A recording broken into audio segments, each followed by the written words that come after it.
masyarakat adat ini adalah sebuah komunitas masyarakat. Mereka sangat berbaur dengan alam mereka, dengan wilayah adat mereka. Mereka punya tanah adat mereka punya hutan, mereka punya sumber daya yang dapat menghargai alamnya melalui berbagai macam ritual adat di sana. Hari ini mereka harus bermusuhan dengan alam. Salah satu contoh banjir di mana-mana, itu dampak perubahan iklim. Cerminan bahwa alam itu telah dikuasai oleh investasi berbasis hutan dan lahan. Bagaimana kemudian hutan digunduli, kemudian tanaman-tanaman pangan itu diganti dengan tanaman-tanaman monokultur, dengan pengelolaan lingkungan, akhirnya kemudian menyebabkan bencana ekologi di mana-mana.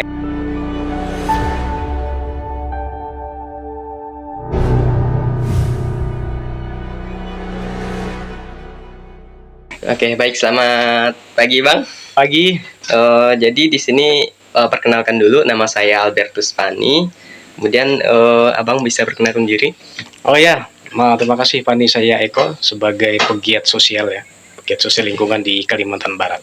Oke, sini Bang. Jadi saya mau nanya beberapa pertanyaan ya tentang kedaulatan masyarakat adat. Apa sih kedaulatan itu? Bagaimana kemudian masyarakat itu memperjuangkan kedaulatannya gitu? Oke, sebelumnya kita tos dulu Pak nih. Wih, boleh. Ya, karena ini kamu bagus ya, pemuda yang kemudian mau bertanya tentang masyarakat adat. Nah, jadi pertanyaan kamu tadi apa? Yang pertama terkait dengan masyarakat adat ya. Iya. Masyarakat adat ini adalah sebuah komunitas masyarakat ya yang kemudian mereka sangat berbaur dengan alam mereka, dengan wilayah adat mereka. Mereka punya tanah adat mereka punya hutan, mereka punya sumber daya yang di dalamnya terdapat sumber mata air, sumber penghidupan, kemudian ada kultur budaya di sana, ada kemudian bagaimana mereka dapat menghargai alamnya melalui berbagai macam ritual-ritual adat di sana, ada kelembagaan adatnya, ada hukum adat dan macam-macam seperti itu. Kurang lebih begitu, Pak. Masyarakat adat ya. Saya lanjut Bang. Ya, silakan. Ketika mendengar tentang masyarakat, apa sih yang terlintas pertama di benak Abang itu? Apakah budayanya, alamnya, ataupun mungkin konflik lahannya yang terjadi? Ya, ketika kita berbicara masyarakat adat ya, terutama yang ada di Kalimantan Barat secara khusus, sebenarnya apa yang barusan Bro Pani itu pertanyakan itu sebenarnya kompleks ya. Ada kemudian kita berbicara tentang konflik lahan, kemudian ada tentang kultur budayanya, ada tentang kemudian bagaimana kemudian permasalahan-permasalahan yang mereka hadapi ya seperti ini. Budayanya jelas sangat kental ya mereka dengan kearifan-kearifan lokal yang hari ini masih mereka jalankan. Ini merupakan peninggalan dari orang tua leluhur mereka zaman dahulu kala, dan kemudian ya sangat disayangkan hari ini eksistensi masyarakat adat itu semakin hari semakin menghilang, terutama di Kalimantan Barat dengan berbagai macam hadirnya perusahaan-perusahaan industri ekstraktif ataupun perusahaan-perusahaan yang kemudian memerlukan lahan-lahan yang luas, dan di mana ini adalah lahan yang sebelumnya dikuasai dimiliki oleh masyarakat adat tersebut. Kompleks sekali ya tentang masyarakat adat itu.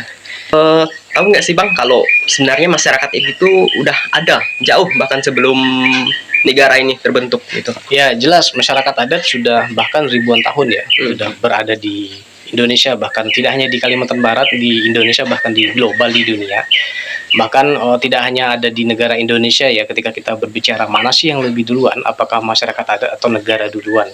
Nah, yang jelas negara itu lebih baru muncul, sedangkan masyarakat adat itu telah lama muncul seperti itu. Seperti di Amerika itu ada masyarakat adat juga di sana yang sudah kemudian tidak lagi bisa kita lihat bagaimana eksistensi mereka. Kemudian di Australia suku Aborigin, kemudian di Kalimantan Barat ya ada masyarakat adat Dayak seperti itu. Yang jelas masyarakat adat lebih duluan ya dari negara. Kemudian pernah nggak sih Abang atau kemudian kita semua berpikir bagaimana kehidupan masyarakat adat jika hak mereka itu kemudian dirampas? Ya, jadi begini, ketika kemudian suatu negara, suatu perusahaan ingin beroperasi di wilayah masyarakat adat, biasanya yang menyebabkan konflik adalah mereka tidak pernah melibatkan secara utuh kehadiran masyarakat, tidak melibatkan secara partisipasi masyarakat ya, baik laki-laki, perempuan, pemuda, orang tua, dan semua tokoh masyarakat itu dilibatkan. Nah, artinya kemudian mereka datang tiba-tiba mengatakan, oh ini wilayah ini sudah ada izinnya, baik ada izin industri ekstraktif, bahkan ada izin kawasan hutan ya, kawasan hutan yang diatur oleh negara seperti itu. Nah, sebenarnya tidak adanya keterlibatan itu yang kemudian membuat adanya konflik yang sampai hari ini sebenarnya tidak ada konflik yang bisa diselesaikan dengan jalan keadilan ya seperti itu. Nah, artinya memang ke depan kita sebagai anak muda ini harus mengedepankan bagaimana kemudian semua pihak, semua elemen masyarakat adat itu dapat kita libatkan di dalam berbagai kegiatan-kegiatan baik bermasyarakat, terutama kegiatan-kegiatan perusahaan yang kemudian berhubungan dengan lahan wilayah masyarakat adat di mana wilayah tersebut adalah sumber penghidupan bagi mereka seperti itu. Sekali keterlibatan ya. Ya. Kedaulatan masyarakat. Menurut Abang, apa yang dimaksud dengan kedaulatan masyarakat? Apakah soal tanah atau aspek lainnya mungkin? Ya, ketika kita berbicara kedaulatan ini sebenarnya kita lebih berbicara hal yang luas ya, lebih tidak hanya berbicara hutan, tidak hanya berbicara kemudian airnya, sumber daya alam, tapi kita berbicara tanah. Kita berbicara wilayah adat. Bagaimana kemudian mereka dapat menentukan nasib mereka sendiri, mereka mau bertani di mana tempat mereka berburu, di mana tempat mereka melakukan tradisi ritual adat budaya mereka, di mana kemudian mereka akan menentukan di situ ada sumber mata air, di mana juga mereka menentukan bagaimana kemudian ada pemukiman di sana. Mereka juga menentukan apakah kemudian mereka menerima hadirnya perusahaan-perusahaan tersebut yang berkedok atas nama pembangunan, dan kemudian mereka juga berhak untuk kemudian menolak hadirnya kawasan-kawasan hutan yang kemudian hari ini banyak masuk di wilayah masyarakat adat seperti itu. Bagaimana sih hukum nasional dan internasional memandang hak-hak masyarakat adat itu? Ya, ketika kita berbicara hukum internasional sebenarnya sudah ada ini ya, deklarasi PBB, kalau tidak salah namanya UNDRIP yang terbit pada tahun 2007.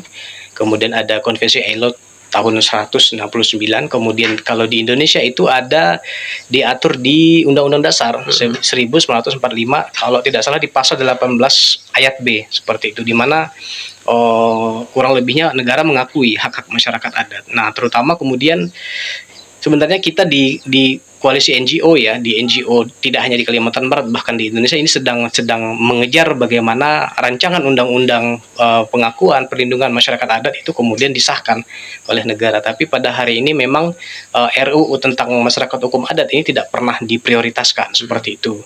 Nah, ketika kita berbicara skop yang lebih kecil lagi di Kalimantan Barat, sebenarnya sudah ada peraturan-peraturan daerah di tingkat kabupaten yang mengakui tentang pengakuan dan perlindungan masyarakat hukum adat. Itu kalau tidak salah ada di 8 kabupaten. 8 kabupaten dari total 12 kabupaten, 2 kota yang ada di Kalimantan Barat. Nah, kemudian pertanyaannya apakah perda-perda di kabupaten ini dapat mengakomodir tentang wilayah-wilayah adat atau pengakuan? Sebenarnya sangat membantu ya. Tapi kemudian kita juga harus melihat ke belakang bahwa duluan mana antara investasi-investasi yang ada beroperasi di Kalimantan Barat dengan yang perda ada di situ. Nah, sebenarnya tantangannya di situ. Karena mengapa? Karena ketika sudah ada lahan yang kemudian terlanjur dikuasai oleh izin, itu biasanya tidak bisa diakui ya, diakui bahwa itu adalah miliknya oleh masyarakat adat seperti itu. Nah, artinya memang instrumen-instrumen internasional dan instrumen nasional sebenarnya memang sudah ada ya yang mengatur tentang perlindungan pengakuan masyarakat adat. Tinggal kita lagi sebagai masyarakat sipil bagaimana mengawalnya, apakah kemudian ini dijalankan oleh pemerintah kita, dijalankan oleh negara kita, atau kemudian ini diabaikan seperti itu. Jadi ada ya, bahkan di internasional, nasional, bahkan sampai daerah ya. Apa sih dampaknya jika masyarakat itu kehilangan dari kendali atas tanah dan budaya dari mereka? Jelas mereka akan kehilangan identitas ya, yang dulu mereka kemudian hidup rukun berdampingan dengan alam.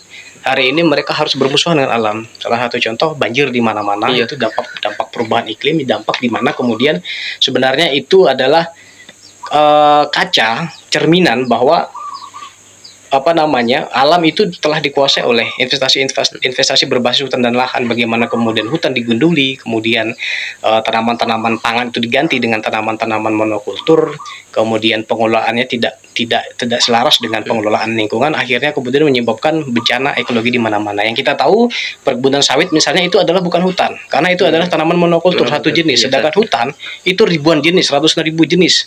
Bahkan satu pohon saja di sana, penelitian dari kampus-kampus ternama itu ada ribuan jenis keanekaragaman hayati. Nah, sedangkan sawit itu cuma satu. Ya, walaupun dia punya batang, dia punya daun, punya akar begitu ya, dia punya buah, tapi ya itu monokultur, bukan kemudian kita katakan sebagai ekosistem hutan.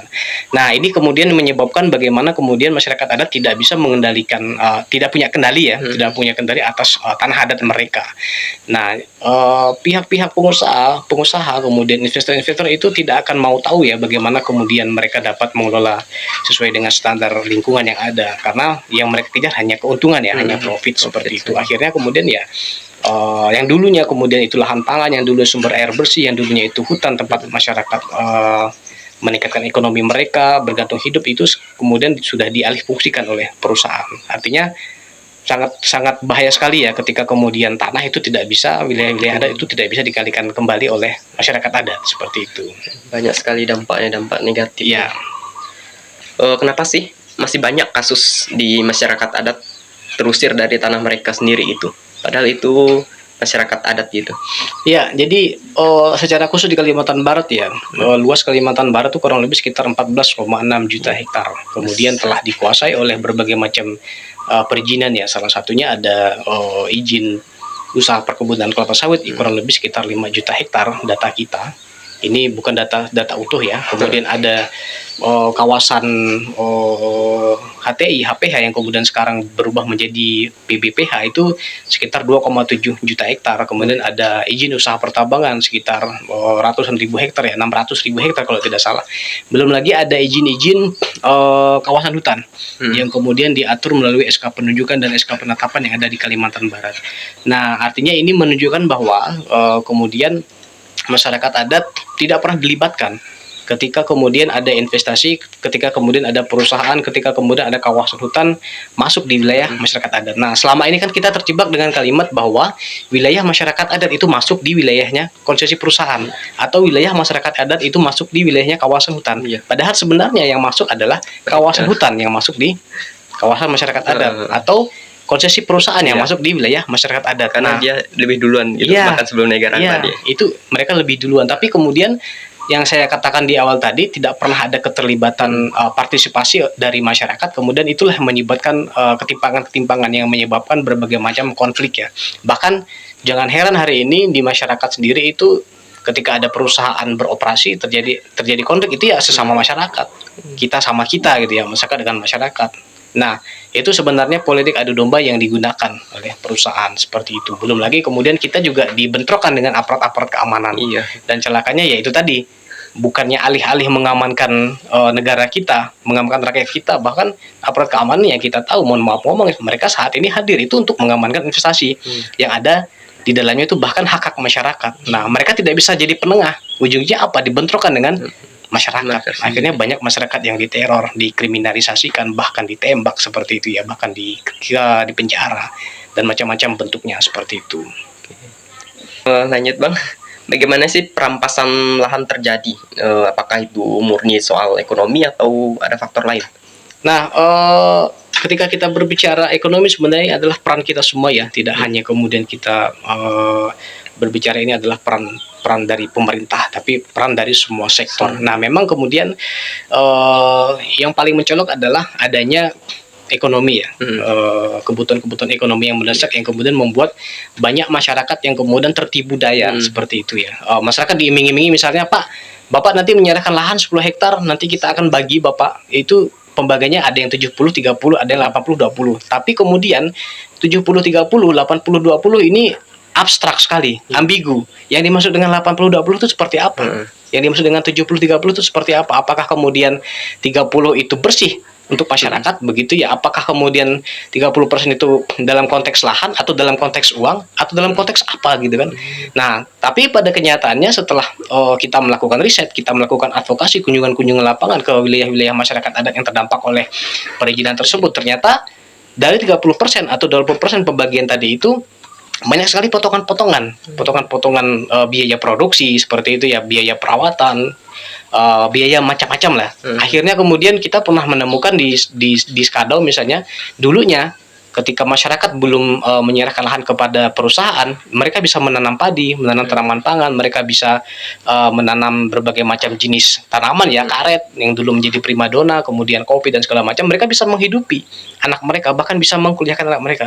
Nah, tapi ketika lahan itu sudah diserahkan, yang paling jelek kemarin kita telah mendapatkan data itu anggota koperasi yang kemudian di bawah atap oleh perusahaan itu mendapatkan hanya berapa puluh ribu saja, 50.000 paling banyak satu bulan. Nah, artinya memang ketika kita berbicara ekonomi ya ini sebenarnya tipu daya saja dari perusahaan yang memberikan iming-iming yang mohon maaf ngomong banyak masyarakat adat sekarang yang terbelakang, yang tidak pernah mengenyam pendidikan. Ya walaupun mereka mengenyam pendidikan tapi kemudian pendidikan tersebut tidak pernah bagaimana mengatur tentang tipu daya perusahaan tersebut ya, atau kemudian tidak pernah memberikan bagaimana kemudian tentang hukum-hukum yang ada di Indonesia ya, terutama yang ada di Kalimantan Barat, bagaimana menangani ketika kita berhadapan dengan perusahaan-perusahaan seperti itu. Oke, jadi perampasan itu terjadi salah satunya karena ekonomi ya. Iya. Lanjut Bang, apakah pernah nggak mendengar kasus masyarakat adat yang kehilangan haknya? Bagaimana sih menurut Abang itu? Ketika kita berbicara tentang masyarakat adat yang kehilangan haknya, sebenarnya seluruh masyarakat adat yang ada di Kalimantan Barat itu bisa kita katakan mereka sedang mengalami perampasan tanah ya. Baik perampasan yang dilakukan oleh perusahaan-perusahaan industri ekstraktif ataupun perampasan yang dilakukan oleh kawasan-kawasan hutan. Banyak sekali. Salah satu contoh misalnya masyarakat adat yang ada di Semunying di Kabupaten Bengkayang ya, bagaimana kemudian mereka direlokasi dari wilayah adat mereka. Kemudian salah satu contoh juga kita masyarakat adat yang berada di wilayah Kepungan dari Perjinan Darmek itu di Kabupaten Bengkayang dan Sambas, bagaimana kemudian mereka bertahun-tahun berjuang untuk merebut kembali tanah-tanah mereka yang dikuasai oleh Darmek, padahal Darmek ini adalah salah satu perusahaan pelanggar HAM dan jelas-jelas pemiliknya sedang melalui proses hukum ya. Nah, tapi kemudian masyarakat tidak pernah diberikan kepastian seperti itu. Nah, konflik ini terjadi di mana-mana. Bahkan misalnya saya ambil contoh juga masyarakat yang tinggal di daerah Taman Nasional seperti itu. Nah, masyarakat sangat dibatasi di sana. Bahkan pernah dipersiapkan di daerah Putusibau untuk perumahan mereka, untuk mereka dipindahkan seperti itu. Tapi tidak pernah dijamin apakah kemudian penghidupan mereka akan lebih layak lagi ketika akan mereka pindah. Nah, tapi balik lagi dari itu tadi bahwa memang ketika ada perusahaan, ketika ada kawasan hutan ingin beroperasi di wilayah masyarakat adat, alangkah lebih baiknya, alangkah lebih etisnya, eloknya itu mereka harus melibatkan partisipasi masyarakat, tidak hanya melibatkan kepala desa yang bisa mohon maaf ngomong di main belakang, main di bawah meja gitu ya, tidak hanya melibatkan mohon maaf ngomong juga banyak kepala adat hari ini yang memanfaatkan situasi tersebut.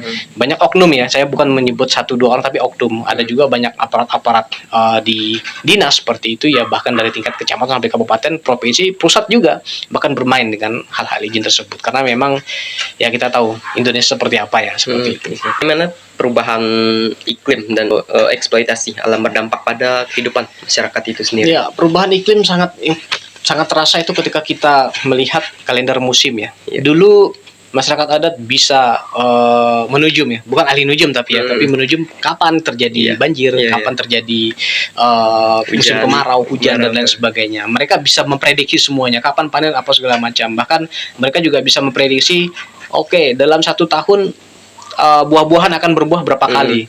Mereka akan tahu itu. Tapi sekarang itu tidak bisa diprediksi ya, tidak bisa kemudian mereka menentukan kapan kemarau, kapan hujan. Dan itu salah satu contoh perubahan iklim yang nyata ya di depan mata. Kemudian akibatnya apa? Gagal panen, kemudian karena bencana banjir, lahan pertanian rusak seperti itu, longsor dan lain-lain, hujan yang tidak menentu, hujan ekstrim, panas ekstrim, kekeringan, bahkan kebakaran lahan ketika terjadi kekeringan begitu ya, bahkan banjir tidak bisa kita elakkan, hujan hanya 1-2 hari banjirnya bisa berminggu-minggu seperti itu. Nah, itu sebenarnya dampak di depan mata yang kemudian dirasakan oleh masyarakat adat terhadap perubahan iklim seperti itu. Dampak nyatanya ya. Saya lanjut pertanyaan tentang peran masyarakat dan solusinya. Bagaimana sih bagaimana sebagai individu ya, apa yang bisa kita lakukan untuk membantu perjuangan masyarakat adat ini? Nah, secara khusus pribadi saya sendiri ya, karena memang saya sudah sekitar belasan tahun bekerja menjadi istilahnya ini pegiat sosial dan lingkungan di Kalimantan Barat ya. Nah, yang saat ini kami lakukan bersama lembaga-lembaga NGO, bersama teman-teman aktivis di Kalimantan Barat ataupun di nasional, ini adalah bagaimana kemudian kita memberikan peningkatan kapasitas masyarakat ya, di tingkat lokal, di tingkat akar atau di tingkat komunitas masyarakat adat. Kemudian kita bertanya dengan mereka apa yang kemudian menjadi kendala Bapak Ibu dalam menghadapi berbagai macam kesulitan ekonomi, berbagai macam tantangan-tantangan, kepungan-kepungan dari perusahaan-perusahaan yang merampas tanah-tanah Bapak. Nah, itu kita diskusikan bersama-sama, akhirnya kita melakukan edukasi, pendidikan, training tidak henti. Kita lakukan terus-menerus. Jadi setiap kali kita melakukan kunjungan di lapangan, kita melakukan silaturahmi dari desa ke desa, dari kampung ke kampung, kita melakukan peningkatan kapasitas. Nah, harapannya memang kita sebagai anak muda yang hari ini terlahir dari rahim masyarakat adat, saya harap di seluruh Kalimantan Barat ataupun di seluruh Indonesia itu ayo sama-sama kita belajar tentang aturan-aturan, tentang regulasi-regulasi, tentang ancaman-ancaman, dampak-dampak yang telah kita diskusikan tadi yang menimpa masyarakat adat. Nah, jangan pernah kita mengaku masyarakat adat hanya karena sukunya, tapi tidak mendalami sebenarnya apa yang dimaksud dengan masyarakat adat. Kalian harus paham tentang masyarakat adat itu komponennya apa-apa saja. Ada sejarah asal-usul, kita harus paham kita dari mana, dari kampung mana, dari kecamatan mana, dari kabupaten mana, kemudian sudah berapa kali kita pindah dari Tembawang satu ke Tembawang lain misalnya. Atau kemudian kita juga harus paham tentang aturan-aturan adat, hukum-hukum adat. Hukum adat, aturan adat ini bukan berupa tentang sanksi semata ya, tapi bagaimana hubungan kita dengan alam, hubungan kita manusia dengan manusia, hubungan kita dengan Tuhan kita seperti itu. Bagaimana juga kita harus memahami tentang kelembagaan adat, ada strukturnya, ada bagian-bagiannya.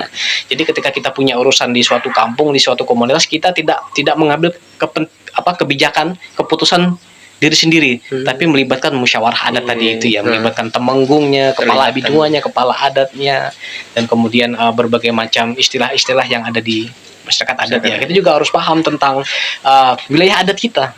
Wilayah adat kita dari mana sampai mana sih begitu. Nah, wilayah adat kalau di Kalimantan Barat ini kan lazimnya disebut sebagai ketemenggungan ya. Kalau di daerah Kapuas Hulu, kemudian kalau di daerah Landak, Bengkayang itu biasanya mereka sebut sebagai benua seperti ya. Itu kita harus paham di mana wilayah adat kita, di mana kemudian tempat berburu kita zaman dulu, di mana dulu kampung tua kita. Jadi kita harus paham, tidak serta-merta tentang melihat masyarakat adat dari sukunya, itu salah besar. Karena ketika kita berbicara suku, itu akan mengecil perjuangannya, karena perjuangan masyarakat adat itu bukan hanya perjuangan suku, tapi perjuangan bangsa, perjuangan nasional, perjuangan global yang kemudian harus kita perjuangkan terus-menerus seperti itu. Jadi banyak sekali yang bisa kita lakukan, kita belajar bersama gitu ya. Ya, penting.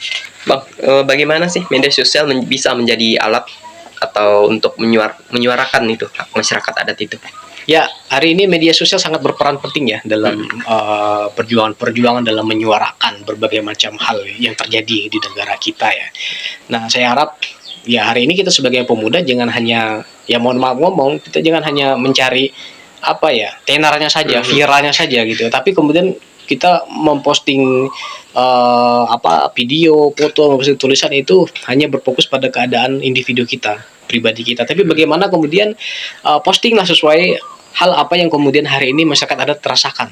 Nah, terlebih di kampung tidak semua hari ini mereka menikmati sinyal. Tidak semua mereka punya HP ya, punya smartphone seperti itu.